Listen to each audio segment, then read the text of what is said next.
Well, Derek Chollet is Executive Vice President at the German Marshall Fund of the United States. And from 2012 to 2015, Mr. Chollet was the U.S. Assistant Secretary of Defense for International Security Affairs. And he joins us live on Outside Source. Mr. Chollet, thank you very much indeed for your time. I saw that last year you said of Mr. Trump's approach, it's not clear to me how this kind of name-calling, schoolyard insult style of diplomacy, where that gets us. Have you changed your mind now the summit's happening? No, just taking a meeting isn't much of an accomplishment. In fact, if anything, it's something that North Korea has sought for many years. I think we'll have to reserve judgment on where President Trump's style of diplomacy gets us until after this summit, and we see what the outcome actually looks like. But normally in diplomacy, if there are communication channels open, that is always preferable to them being closed. Absolutely. And if you think back to 6 months ago, programs like this were talking about the question of whether or not the U.S. and North Korea are on the brink of war with one another. So, of course, it's better to be talking. But I think it's very, very important for us to focus on what the outcome is. And as Secretary of State Mike Pompeo said in the piece that you just quoted from, a lot of work's yet to be done, and we've got to see how not just what they agree to, but how we verify what North Korea actually agrees to, because they have a long history of agreeing to things and then not implementing them. And in terms of what Mr. Trump can take into that face-to-face meeting, based on what we've heard from the administration, what do you think will be the top few things on his list? Well, clearly to come up with a common definition of what it means to denuclearize. North Korea has one definition, the United States has a very different definition.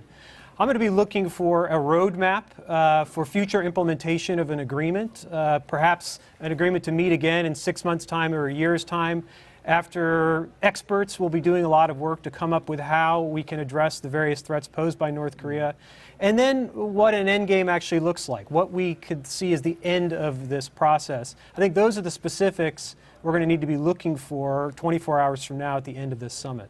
Now, in the past, whether on Iran or North Korea, America's joined its allies in taking a communal approach to these issues, but that's getting a bit more complicated now, isn't it, given Mr. Trump's repeated criticism of his allies? Absolutely. It's unprecedented, I think, for a U.S. president to enter a summit of this importance so near to a major breach with close allies, as we saw happen over the weekend with the G7 summit. Now, the administration deserves credit for working very closely with some of our Asian partners, in particular the Japanese and the Koreans, and President Trump over the last several hours has been talking on the phone to the leaders of those countries, so I think that is to be commended. But they too, like all of us, will be looking at what the details are in what he and Kim Jong-un discuss. I just wonder what your reaction was, having worked for an administration recently, in seeing Kim Jong-un walking around, being applauded, being cheered, and all of those things happening directly because of a decision taken by an American president.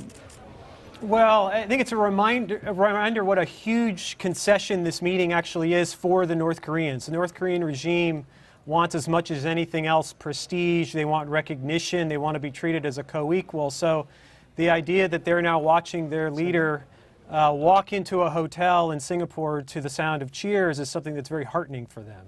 So on one hand, it's disappointing to see, even though I think we should all hold out hope that this summit is a success, because we want diplomacy to succeed. One last question. We're just hearing Donald Trump is saying he plans to leave on Tuesday evening, which is not very long after the initial meeting. Would that be normal? Although, I mean, Mr. Trump clearly isn't following the normal rules anyway, but what do you make of that decision? Sure. I think most people expect this summit to be little more than a get-to-know-you session, so there really isn't much for the two leaders to discuss. Of course, there hasn't been a ton of preparation to go into this summit, so it wouldn't be surprising if it was just a few hours. But I think it's also important for us to note that both of these leaders like surprising people. If we think of how we got to this point, it's been full of surprises, so I wouldn't rule out a surprise tomorrow, and perhaps even they agree to extend the meeting. All right, we shall see. Derek, appreciate your time. Thank you. There's Derek Chollet live with us from Washington, D.C.